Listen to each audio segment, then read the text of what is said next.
PharmD Nation, when you're trying to figure out how you're going to afford to pay for a kid's college education, usually at the end of your equation or at the end of your calculation, there's probably going to be some sort of funding gap you're going to have to figure out how to fill.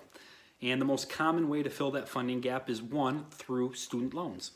Now, if you're an undergrad for your first 4 years, the maximum amount of Stafford unsubsidized and subsidized total student loans you're going to be able to borrow is $31,000. If you need more money than that in order to fill that funding gap, the next place parents usually go are Parent Plus federal loans. These can be a little dangerous because the interest rates on these Parent Plus loans are usually a little higher, and the repayment options you have on those Parent Plus loans are a lot less than the traditional federal loans taken out by the student. The second way you can work to funding that gap is by asking your child to take a gap year and working full-time and building up enough cash reserves to be able to fill that funding gap themselves. This will allow them not to have to take on student loans, and over the long term it could actually help decrease the overall cost of college to that student. And the third way is to ask your student to just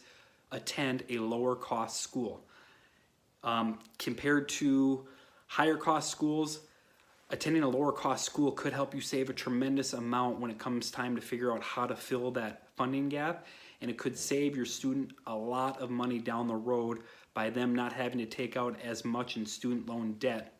and it could help them increase their future financial situation in an immense way because of that